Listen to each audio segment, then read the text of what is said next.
처음 그 마을에 들어섰을 때 나는 내가 다시는 돌아갈 수 없는 방향으로 한 걸음 내딛고 있다는 사실을 이미 알고 있었던 것 같다. 그날은 이상하리만큼 하늘이 낮았다. 구름이 아니라 무언가가 땅을 누르고 있는 느낌이었다. 숨을 들이마시면 공기가 폐로 들어오기 전에 한 번 걸리는 듯 했고, 숨을 내쉴 때마다 가슴 안쪽에서 묵직한 소리가 났다. 엔진을 끄자 차 안은 갑자기 너무 조용해졌다. 조용하다는 말로는 부족했다. 마치 소리가 이곳에 들어오는 걸 포기한 듯한 침묵이었다. 나는 경상남도 창원시 외곽에 있는 작은 농촌 마을에 도착해 있었다. 지도에는 이름만 찍혀 있었고 검색해도 별다른 정보가 나오지 않는 곳. 아버지의 고향이었고 오래전에 돌아가신 큰아버지가 살던 집이 아직 남아있다는 이유로 나는 그 집을 정리하러 혼자 내려왔다. 누군가와 함께 오자는 제안도 있었지만 이상하게도 나는 혼자 와야 한다고 생각했다. 설명할 수 없는 확신이었다. 차에서 내리자 흙 냄새가 먼저 느껴졌다. 비가 온 뒤에 흙이 아니라 오래 말라있다가 뒤늦게 숨을 내쉬는 냄새였다. 그 냄새 속에는 곰팡이, 낡은 나무, 그리고 설명하기 어려운 비린 기운이 섞여 있었다. 마을 입구에는 사람 그림자가 없었다. 분명 낮이었고 시간도 오후 3시가 조금 넘었는데 집집마다 창문은 닫혀 있었고 마당에는 인기척이 없었다. 나는 트렁크에서 가방을 꺼내며 괜히 뒤를 한번 돌아봤다. 아무도 없었다. 그런데도 누군가 내 뒤에서 나를 보고 있다는 느낌이 사라지지 않았다. 시선이라는 건 보이지 않아도 느껴지는 법이라지만 그때의 감각은 시선이라기보다는 기다림에 가까웠다. 마치 내가 도착하기 전부터 이 자리에 무엇인가가 앉아 있었다는 느낌. 큰아버지의 집은 마을 끝자락에 있었다. 농과 밭이 끝나는 지점, 그 너머로는 낮은 야산이 이어져 있었고 집 뒤편에는 오래된 감나무 한 그루가 서 있었다.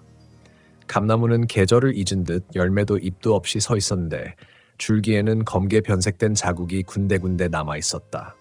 마치 불에 그을린 흔적처럼.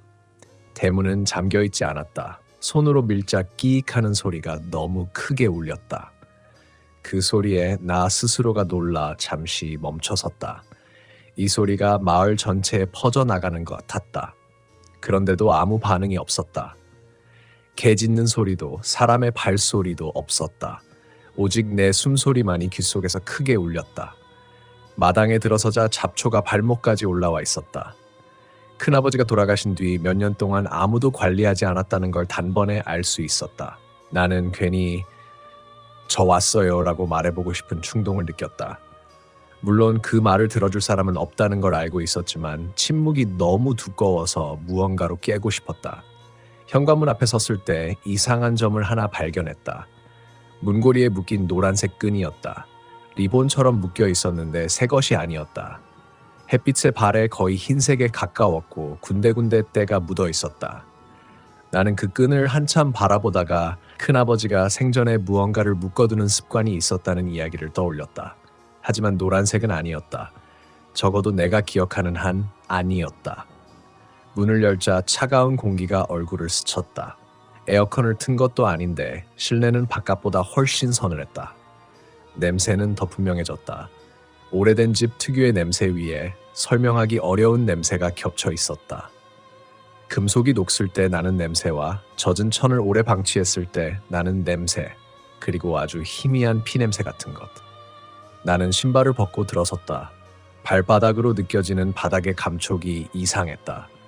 나무 바닥인데 일부는 푹 꺼져 있었고 일부는 이상하리만큼 단단했다. 마치 바닥 아래에 무언가가 받치고 있는 것처럼. 거실은 생각보다 넓었다. 가구는 거의 치워진 상태였지만 벽에는 아직도 큰아버지의 흔적이 남아있었다. 달력, 오래된 사진, 그리고 벽 한쪽에 걸린 작은 액자. 나는 그 액자 앞에서 걸음을 멈췄다. 액자 속 사진에는 이 마을 사람들이 모여 찍은 단체 사진이 들어있었다. 웃고 있는 얼굴들, 서로 어깨를 두른 모습. 그런데 사진 속 인원 수를 세다 보니 이상한 점이 눈에 들어왔다. 사진에는 분명 12명이 서 있었다. 그런데 거실에 걸린 작은 액자 옆 벽에 남아있는 못자국은 13개였다. 하나는 비어 있었다. 액자가 하나 더 걸려 있었던 흔적. 나는 괜히 그 빈자리를 한참 바라봤다. 그 자리에 무엇이 걸려 있었는지, 왜 치워졌는지 이유를 알 수 없었지만 가슴 한쪽이 서늘해졌다. 그때 집안 깊숙한 곳에서 툭 하는 소리가 났다. 아주 작은 소리였다. 물방울이 떨어지는 소리 같기도 했고 나무가 수축하며 내는 소리 같기도 했다. 나는 숨을 멈췄다. 귀가 소리에 집중하자 그 소리는 한 번으로 끝나지 않았다. 툭! 툭! 일정하지 않은 간격으로 반복됐다. 위치는 안방 쪽이었다. 나는 스스로에게 말했다. 오래된 집이니까 바람이 불 수도 있고 쥐나 고양이가 들어왔을 수도 있다. 합리적인 설명을 하나씩 떠올리며 발걸음을 옮겼다. 하지만 마음속에서는 다른 목소리가 점점 커지고 있었다. 여긴 혼자가 아니다. 안방문 앞에 섰을 때 그 소리는 멈췄다. 오히려 그 침묵이 더 불안했다. 나는 문고리에 손을 올렸다. 차가웠다. 문을 열기 전 문 너머에서 아주 희미한 숨소리가 들린 것 같았다. 바람일 거라고 착각일 거라고 스스로를 설득하며 나는 문을 열었다. 안방은 거의 비어 있었다. 장롱 하나, 오래된 이불 몇 채, 그리고 방 한가운데 놓인 작은 나무 상자. 상자는 덮개가 반쯤 열려 있었다. 나는 그 상자에서 눈을 뗄 수 없었다. 왜인지 모르지만 저 안을 보면 안 될 것 같다는 생각과 반드시 봐야만 한다는 생각이 동시에 들었다. 상자에 다가가는 순간 등 뒤에서 다시 소리가 났다. 이번에는 분명했다. 발소리였다. 아주 천천히 나무 바닥을 밟는 소리. 나는 숨을 들이마신 채로 그대로 굳어버렸다. 돌아보지 않아도 알 수 있었다. 그 발소리는 나를 향해 오고 있었다. 나는 바로 뒤돌아보지 못했다. 몸이 말을 듣지 않았다기보다는 돌아보는 순간 무언가가 결정되어 버릴 것 같았기 때문이다. 발소리는 분명히 내 뒤에서 멈춰 있었다. 너무 가까워서 숨결이 닿을 것만 같은 거리였다. 그런데 이상하게도 공기는 더 차가워졌고 내 목덜미를 타고 식은땀이 흘렀다. 착각이다. 나는 그렇게 생각하려 했었다. 사람은 불안해지면 없는 소리도 만들어낸다. 특히 이런 곳에서는 더 그렇다.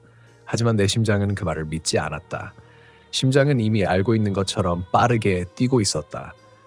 나는 아주 천천히 고개를 돌렸다. 안방문은 여전히 열려 있었고 문 밖 거실에는 아무도 없었다. 텅 빈 공간. 그러나 분명히 느껴졌다. 무언가가 방금 전까지 거기에 서 있었다는 잔향 같은 것. 사람이 떠난 자리에 남는 체온처럼 눈에 보이지 않는 흔적이 공기를 눌러놓고 있었다. 나는 헛웃음을 지었다. 너무 긴장해서 환청을 들은 거라고 스스로를 비웃었다. 그리고 다시 나무 상자를 향해 몸을 돌렸다.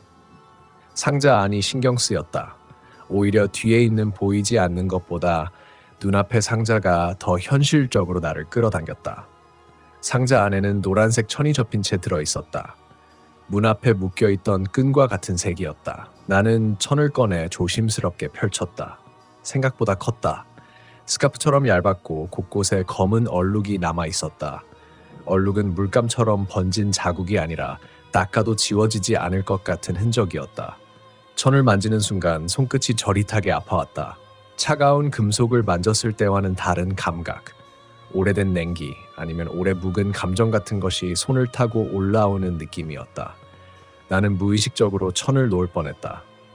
하지만 그때 천 아래에서 종이 한 장이 떨어졌다. 접힌 종이었다. 나는 그것을 주워 펼쳤다. 글씨는 큰아버지의 것이었다. 어릴 적 나에게 용돈을 쥐어주며 적어주던 메모와 같은 필체. 하지만 내용은 전혀 달랐다. 노란 것은 절대 풀지 말 것. 밤에는 감나무를 보지 말 것. 부르면 대답하지 말 것. 짧은 문장이었다. 설명도 이유도 없었다. 나는 종이를 들고 한참을 서 있었다. 머릿속에서 여러 가능성이 떠올랐다. 치매, 미신, 혹은 농촌에서 흔히 전해진 금기들.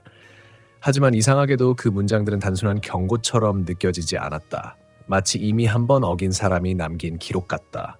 그 순간 집 어딘가에서 또 다른 소리가 났다. 이번에는 훨씬 분명했다. 현관 쪽에서 문을 두드리는 소리였다. 똑똑. 규칙적이지 않았다. 사람이 노크할 때처럼 의도를 가진 소리라기보다는 손가락을 망설이며 두드리는 느낌. 나는 심장이 내려앉는 것을 느꼈다. 이 마을에 사람이 없다면 저 소리는 무엇인가? 아니, 누군가 있더라도 왜 문을 두드리는 걸까? 대문은 열려 있었고 안쪽 현관문도 잠겨 있지 않았다. 똑, 똑. 소리는 점점 가까워졌다. 문을 두드리는 위치가 바뀌고 있었다. 현관문이 아니라 거실 쪽 방문. 마치 집안을 이미 알고 있다는 듯한 움직임이었다. 나는 숨을 죽였다. 문 뒤에 서서 나를 부르는 것도 아니고 이름을 말하는 것도 아니었다. 오히려 그 침묵 속에서 나 여기 있어 라고 말하는 것 같았다. 큰아버지의 메모가 떠올랐다. 부르면 대답하지 말 것. 나는 입을 다물었다. 입안이 바싹 말라 혀를 움직이기도 힘들었다. 그때 아주 낮은 소리가 들려왔다. 말인지 숨소리인지 구분하기 어려운 소리. 하지만 분명히 사람의 리듬을 가지고 있었다. 거기 있지. 나는 온몸이 굳었다. 소리는 거실에서, 그러나 동시에 집 전체에서 울리는 것처럼 들렸다. 방향을 특정할 수 없었다. 마치 벽과 바닥, 천장이 동시에 속삭이는 느낌이었다. 나는 안방문을 살짝 닫았다. 문이 닫히는 소리가 너무 크게 느껴져 스스로에게 화가 날 정도였다. 문 너머에서 발소리가 다시 들렸다. 이번에는 하나가 아니었다. 2개, 3개. 겹치고 어긋나는 발소리. 그러나 이상하게도 서로 부딪히지 않았다. 질서정연하지 않은데 혼란스럽지도 않았다. 나는 그 소리들이 나를 중심으로 원을 그리듯 움직이고 있다는 생각을 했다. 그 순간 창문 쪽에서 무언가가 스치는 소리가 났다. 나는 무의식적으로 창문을 봤다. 안방 창문은 감나무를 향해 나 있었다. 커튼 사이로 나무 그림자가 실내로 길게 드리워져 있었다. 그런데 그 그림자가 흔들리고 있었다. 바람 때문이라고 생각하려 했지만 나뭇잎 하나 없는 감나무였다. 움직일 이유가 없었다. 그리고 그림자는 점점 사람의 형태를 닮아가고 있었다. 나는 비명을 지르지 않았다. 대신 몸이 반응했다. 본능적으로 상자에서 노란 천을 집어들고 문고리에 묶었다. 왜 그런 행동을 했는지 나도 설명할 수 없다. 다만 그 순간 그 천이 이 집에서 유일하게 의미를 가진 물건처럼 느껴졌다. 천을 묶자 집안의 소리가 잠시 멈췄다. 완전한 침묵. 숨소리조차 들리지 않았다. 나는 귀가 멍해지는 느낌을 받았다. 마치 물속에 들어간 것처럼. 그 침묵 속에서 나는 처음으로 이 상황을 받아들이기 시작했다. 이 집에는 무언가가 있고 그것은 우연히 여기에 남아있는 것이 아니라 지켜보고 기다리고 규칙을 가지고 움직이는 존재라는 사실을. 침묵은 오래가지 않았다. 이번에는 밖에서 소리가 났다. 감나무 쪽이었다. 파삭 파삭. 마른 가지가 부러지는 소리. 누군가 나무 아래를 걷고 있었다. 아니, 걷는 것이 아니라 서성이는 소리였다. 목적 없이 그러나 집을 벗어나지 않는 움직임. 나는 창문을 보지 않으려 애썼다. 메모의 문장이 머릿속에서 울렸다. 밤에는 감나무를 보지 말 것. 하지만 해는 이미 기울고 있었고 방 안은 점점 어두워지고 있었다. 낮과 밤의 경계가 흐려지는 시간. 그 애매한 시간대에 사람은 가장 많은 실수를 한다. 그리고 나는 그 실수를 저지를 준비를 하고 있었다. 감나무 아래에서 이번에는 분명히 들렸다. 내 이름을 부르는 소리가. 아주 낮게, 아주 부드럽게, 마치 오래전부터 알고 있었다는 것처럼. 나는 그 이름을 듣는 순간 이 집에서 나가는 것만으로는 끝나지 않을지도 모른다는 생각을 했다. 이곳은 이미 나를 기억하고 있었다. 그리고 이제 내가 어떤 선택을 하는지 지켜보고 있었다. 내 이름이 불렸을 때 가장 먼저 떠오른 생각은 도망쳐야 한다는 것이었다. 그건 이성적인 판단이 아니라 몸 깊숙한 곳에서 튀어나온 반사에 가까웠다. 심장이 먼저 움직였고 다리가 그 뒤를 따르려 했다. 하지만 나는 움직이지 못했다. 발바닥이 바닥에 붙은 것처럼, 아니 붙잡힌 것처럼 굳어버렸다. 이상한 점은 두려움과 함께 기이한 안도감이 스쳤다는 것이다. 마치 결국 불릴 게 불렸구나 하는 체념. 나는 내가 왜 이런 감정을 느끼는지 이해하지 못했다. 이곳에 온 건 오늘이 처음인데 마치 오래전부터 미뤄왔던 약속을 지키러 온 사람처럼 느껴졌다. 여기야. 이번엔 분명히 들렸다. 감나무 쪽에서, 그러나 동시에 내 귀 바로 옆에서 속삭이는 소리. 소리는 크지 않았지만 공간을 타지 않았다. 거리감이 없었다. 나는 손으로 귀를 막았지만 소리는 사라지지 않았다. 오히려 머릿속에서 울렸다. 나는 이를 악물고 뒤로 물러섰다. 안방 벽에 등이 닿았다. 차가운 감촉이 옷 너머로 전해졌다. 벽은 오래된 흙벽이었는데 그날따라 유난히 축하게 느껴졌다. 마치 땀을 흘리고 있는 사람의 피부처럼. 부르면 대답하지 말 것. 큰아버지의 글씨가 머릿속에서 반복됐다. 나는 입술을 깨물었다. 이름을 부르는 건 규칙을 어긴 게 아니라 규칙을 시험하는 행위라는 생각이 들었다. 내가 대답하는 순간 이 집에 어떤 선이 넘어갈 것 같았다. 그때 현관 쪽에서 또 다른 소리가 났다. 이번에는 문을 여는 소리였다. 삐걱 하고 오래된 경첩이 울렸다. 나는 고개를 들었다. 분명 내가 닫아둔 문이었다. 그런데 문은 천천히, 아주 천천히 열리고 있었다. 손잡이를 잡은 손은 보이지 않았다. 문 자체가 스스로 열리는 것처럼 보였다. 문틈 사이로 어둠이 밀려 들어왔다. 그 어둠은 단순히 빛이 없는 상태가 아니었다. 밀도가 있었다. 공기가 무거워지고 숨이 막히는 느낌. 어둠 속에서 무언가가 형태를 만들고 있는 것처럼 보였다. 나는 눈을 깜빡였지만 그 느낌은 사라지지 않았다. 왜 왔어? 이번에는 질문이었다. 그 목소리는 남자도 여자도 아니었다. 나이도 알 수 없었다. 다만 감정이 없었다. 화도 슬픔도 호기심도 아닌 그저 사실을 확인하려는 목소리. 마치 오래전부터 이 질문을 준비해왔다는 것처럼 나는 대답하지 않았다. 숨을 참았다. 폐가 아파왔지만 입을 열지 않았다. 그 순간 방 안의 온도가 급격히 떨어졌다. 입김이 나올 정도는 아니었지만 손끝이 저려왔다. 감각이 둔해지기 시작했다. 어둠 속에서 한 발짝이 나왔다. 발은 보이지 않았지만 바닥이 울렸다. 나무가 삐걱였다. 한 발, 또 한 발. 나는 시선을 바닥으로 내렸다. 눈을 마주치면 안 될 것 같았다. 본능이 그렇게 말하고 있었다. 눈을 마주치는 순간 이야기가 아니라 관계가 되어버릴 것 같았다. 그때 문고리에 묶인 노란 천이 살짝 흔들렸다. 바람은 없었다. 그런데도 천은 살아있는 것처럼 미세하게 움직였다. 그리고 그 움직임과 동시에 어둠 속의 발걸음이 멈췄다. 나는 고개를 들지 않은 채 그 변화를 느꼈다. 공간의 압력이 달라졌다. 방금 전까지 나를 향해 밀려오던 것이 잠시 물러난 느낌. 그걸 아직도 쓰고 있네. 목소리가 낮아졌다. 처음으로 감정이 섞였다. 그 감정은 분노도 공포도 아니었다. 불쾌함에 가까웠다. 마치 잊혀졌어야 할 물건을 다시 본 사람처럼. 나는 그제야 깨달았다. 노란 천은 단순한 부적이 아니었다.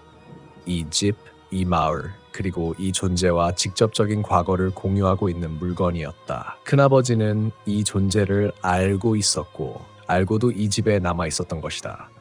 그 사람은 약속을 어겼어. 목소리가 다시 울렸다. 이번에는 여러 방향에서 동시에 들렸다. 벽, 천장, 바닥. 집 전체가 말을 하고 있는 것 같았다. 처음엔 다들 그래. 그냥 지나가는 거라고 생각하지. 한번 보고 한번 듣고 그 다음엔 없던 일로 하고 싶어 하지. 나는 숨을 내쉬었다. 참았던 숨이 한꺼번에 빠져나가며 몸이 떨렸다. 이 존재는 나와 대화를 하고 있었다. 질문을 던지고 대답을 기대하고 있었다. 하지만 여전히 나는 대답하지 않았다. 침묵이 내가 가진 마지막 방패처럼 느껴졌다. 근데 그는 남았어. 그 말과 함께 안방 한쪽 벽이 천천히 어두워졌다. 그림자가 번지듯 퍼졌다. 그 안에서 장면이 떠올랐다. 아니, 떠오른 것처럼 느껴졌다. 실제로 본 건 아니지만 머릿속에 강으로 밀어넣어진 기억. 큰아버지가 보였다. 젊었을 때의 모습이 아니라 내가 마지막으로 본 그 모습. 말라있고 눈이 컥한 얼굴. 그는 이 방에 혼자 앉아 있었다. 노란 천을 손에 쥔 채 무언가를 중얼거리고 있었다. 그 목소리는 지금 내가 듣고 있는 목소리와 닮아 있었다. 흉내를 내는 것이 아니라 응답하는 소리였다. 대신 지켜주겠다고 했지. 그 말이 떨어지자 장면이 바뀌었다. 마을 사람들이 보였다. 사진 속에서 웃고 있던 얼굴들. 하지만 웃고 있지 않았다. 모두 고개를 숙이고 있었고 감나무 아래에 모여 있었다. 누군가는 울고 있었고 누군가는 눈을 감고 있었다. 그리고 그들 사이에 하나의 빈자리가 있었다. 13번째 자리. 나는 사진 속 벽의 못자국을 떠올렸다. 비어있던 자리. 이 마을은 누군가를 기억에서 지워야만 유지되는 구조였던 것이다. 그리고 큰아버지는 그 자리를 대신 채우기로 한 사람이었다. 이제 내 차례야. 그 말과 함께 안방문이 쾅 하고 닫혔다. 나는 깜짝 놀라 고개를 들었다. 어둠이 바로 앞까지 와 있었다. 이제 더 이상 피할 수 없었다. 도망칠 수 있는 방향도 없었다. 문, 창문, 벽, 모든 것이 같은 거리로 느껴졌다. 나는 처음으로 입을 열었다. 아니요. 목소리는 작았지만 분명했다. 그 한 단어를 말하는데 온 힘이 들어갔다. 거절은 용기가 아니라 저항이었다. 이 존재가 가장 듣기 싫어할 말이라는 확신이 들었다. 공기가 흔들렸다. 집이 울렸다. 나무가 삐걱이고 어딘가에서 유리가 깨지는 소리가 났다. 분노였다. 이제야 분노가 느껴졌다. 그는 그렇게 말하지 않았어. 어둠이 더 가까워졌다. 숨을 쉴 수 없을 만큼 시야가 흐려졌다. 귀에서는 웅웅거리는 소리가 났다. 나는 쓰러지기 직전 마지막 힘을 다해 문고리에 묶인 노란 천을 움켜쥐었다. 그 순간 감나무 쪽에서 비명 같은 소리가 터져 나왔다. 사람의 소리였지만 사람의 것이 아니었다. 수십 개의 목소리가 겹쳐진 듯한 소리, 울음, 웃음, 신음이 한꺼번에 섞여 있었다. 집이 흔들렸다. 마치 뿌리째 뽑히려는 것처럼. 그리고 갑자기 모든 것이 멈췄다. 나는 바닥에 주저앉아 있었다. 숨을 헐떡였다. 안방은 다시 비어 있었다.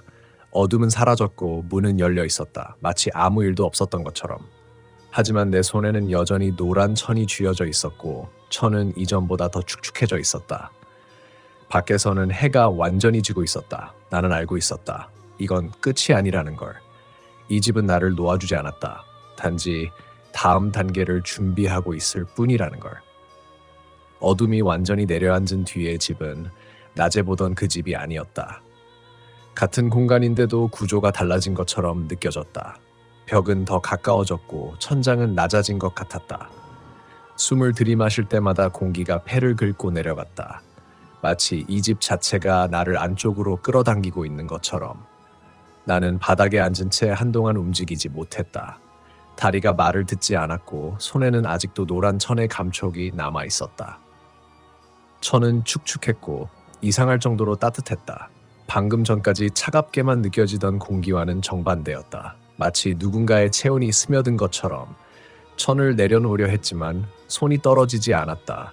놓으면 안 된다는 생각이 아니라 놓을 수 없다는 느낌이었다. 이 물건이 나와 이 집 사이를 이어주는 마지막 연결고리 같았다.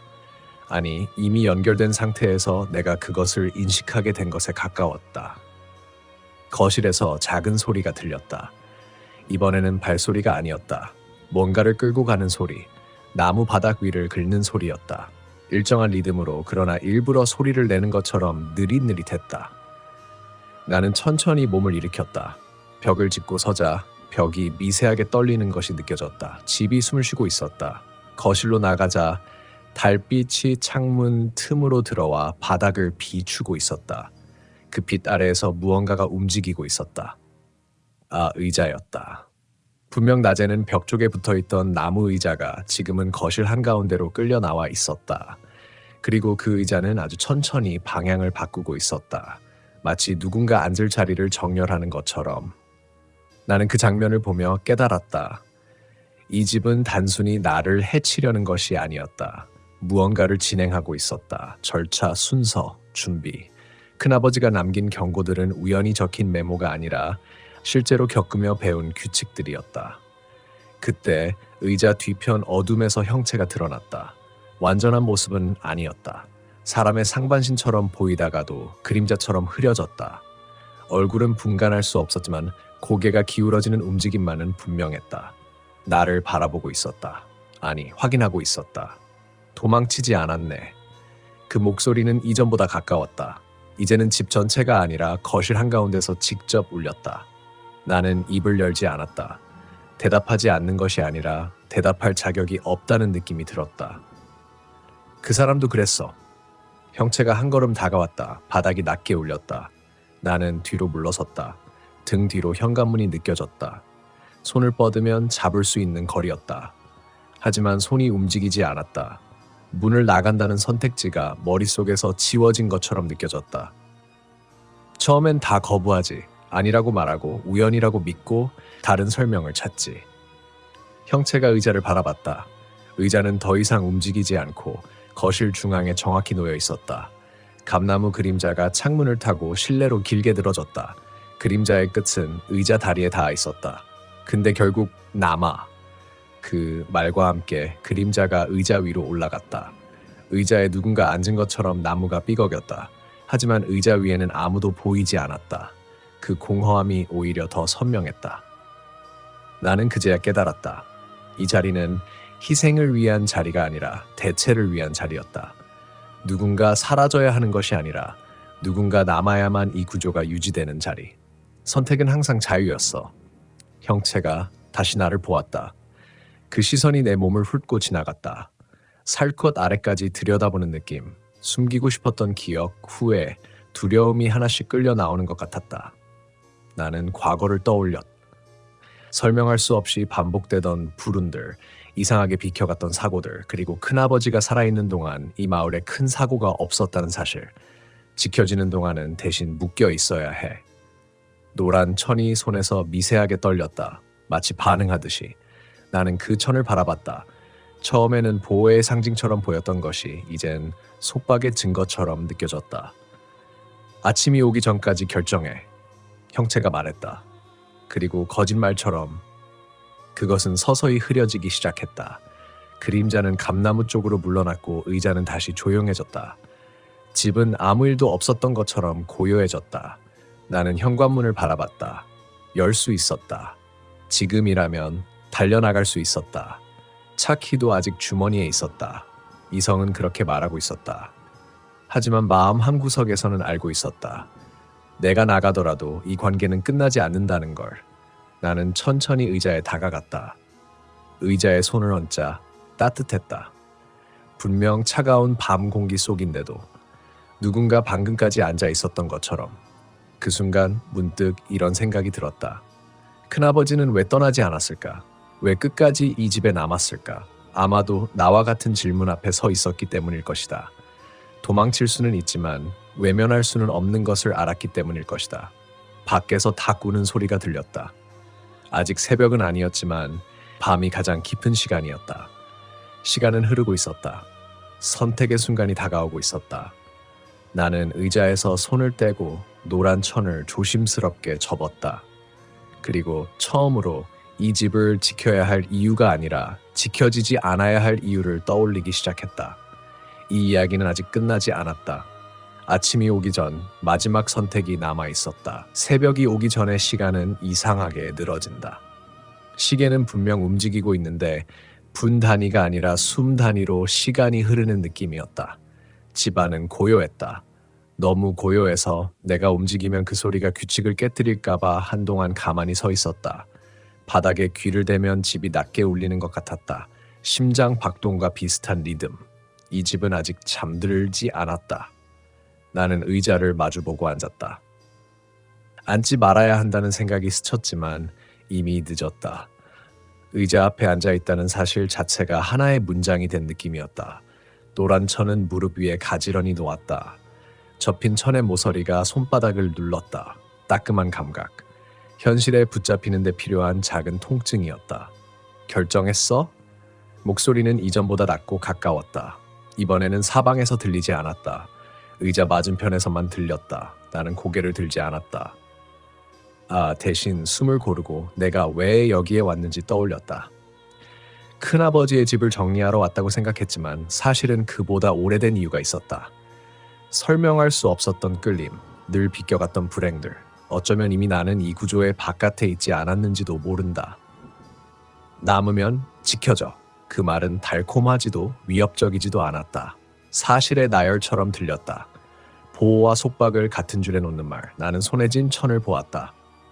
천의 얼룩들이 서로 이어져 하나의 무늬처럼 보였다.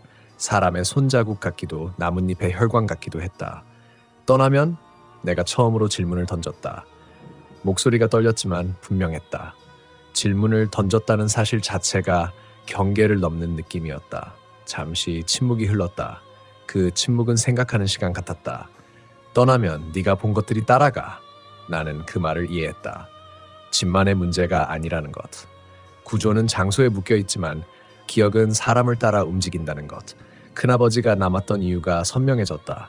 그는 마을을 위해서만이 아니라 자신이 본 것들을 더 이상 세상으로 흘려보내지 않기 위해 남았던 것이다.